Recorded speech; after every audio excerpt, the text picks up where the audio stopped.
Assalamualaikum warahmatullahi wabarakatuh. Baiklah, saya Ainatul Muasara dari Lokal 5B Ekonomi Syariah. Di sini saya akan menjelaskan materi tentang belanja negara atau pengeluaran negara. Berikut beberapa definisi dari belanja negara. Yang pertama adalah kewajiban pemerintah pusat yang diakui sebagai pengurangan nilai kekayaan bersih. Yang kedua, belanja negara adalah semua pengeluaran negara untuk membiayai pengeluaran rutin dan pembangunan.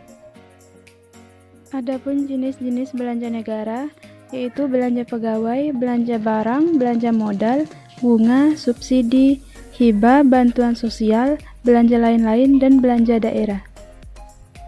Belanja pegawai adalah pengeluaran yang merupakan kompensasi terhadap pegawai baik dalam bentuk uang atau barang yang harus dibayarkan kepada pegawai pemerintah yang dipekerjakan oleh pemerintah yang belum berstatus PNS sebagai imbalan atas pekerjaannya.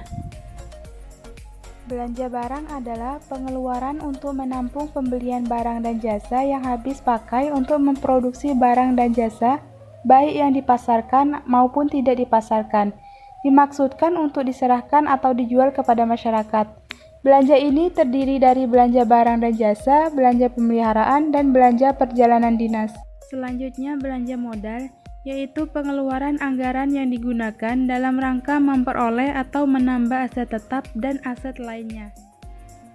Pembayaran bunga utang adalah pengeluaran pemerintah untuk pembayaran bunga yang dilakukan atas kewajiban pokok utang, baik utang dalam maupun luar negeri, yang dihitung berdasarkan posisi pinjaman jangka pendek atau jangka panjang. Jenis belanja ini khusus digunakan dalam kegiatan dari bagian anggaran pembiayaan dan perhitungan. Selanjutnya, subsidi, yaitu pengeluaran atau alokasi anggaran yang diberikan pemerintah kepada perusahaan negara, lembaga pemerintah, atau pihak ketiga lainnya yang memproduksi, menjual, mengekspor, atau mengimpor barang dan jasa untuk memenuhi hajat hidup orang banyak agar harga jualnya dapat dijangkau masyarakat.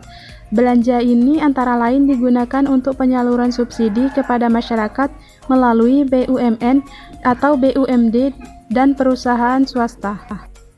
Selanjutnya, hibah, yaitu pengeluaran pemerintah berupa transfer dalam bentuk uang, barang, atau jasa bersifat tidak wajib yang secara spesifik telah ditetapkan peruntukannya dan tidak mengikat serta tidak terus-menerus kepada pemerintah negara lain, pemerintah daerah, masyarakat, dan organisasi kemasyarakatan serta organisasi internasional. Bantuan sosial adalah transfer uang atau barang yang diberikan kepada masyarakat guna melindungi dari kemungkinan terjadinya resiko sosial. Selanjutnya, belanja lain-lain, yaitu pengeluaran atau belanja pemerintah pusat yang sifat pengeluarannya tidak dapat diklasifikasikan ke dalam pos-pos pengeluaran di atas. Yang terakhir, belanja daerah atau transfer ke daerah. Belanja daerah terbagi menjadi dua kelompok. Yang pertama, dana perimbangan, merupakan pengeluaran atau alokasi anggaran untuk pemerintah daerah berupa dana bagi hasil, dana alokasi umum, dan dana alokasi khusus. Yang kedua, dana otonomi khusus dan penyesuaian, merupakan pengeluaran atau alokasi anggaran untuk pemerintah daerah berupa dana otonomi khusus dan dana penyesuaian yang ditujukan untuk keperluan pemerintah daerah. Pengeluaran negara ternyata memiliki pengaruh terhadap perekonomian, yaitu dari sektor produksi, sektor distribusi, sektor konsumsi masyarakat, dan sektor keseimbangan perekonomian. Dari sektor produksi berpengaruh terhadap barang dan jasa, baik secara langsung maupun tidak langsung. Selanjutnya berpengaruh terhadap pendidikan yang berpengaruh terhadap sumber daya manusia, yang dimana kualitas SDM berpengaruh terhadap perekonomian. Dari sektor distribusi berpengaruh terhadap barang dan jasa dan pendidikan, serta berpengaruh terhadap masyarakat kurang mampu. Selanjutnya, dari sektor konsumsi masyarakat berpengaruh terhadap konsumsi barang dan jasa yang membutuhkan subsidi pemerintah agar konsumsi masyarakat tidak menurun. Yang terakhir, dari sektor keseimbangan perekonomian. Pengeluaran negara dapat berpengaruh terhadap keseimbangan perekonomian apabila pemerintah tidak mengatur alokasi dan tingkat pengeluaran negara.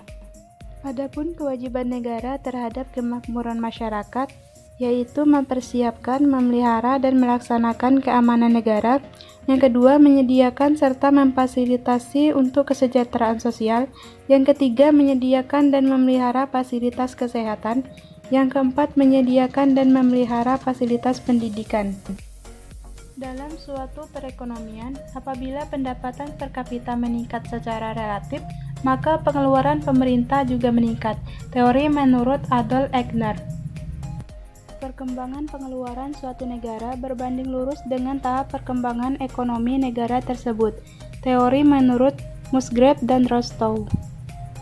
Sekian pembahasan materi tentang belanja negara atau pengeluaran negara. Mohon maaf jika terdapat kesalahan dan kekurangan dalam video ini. Semoga bermanfaat. Terima kasih. Wassalamualaikum warahmatullahi wabarakatuh.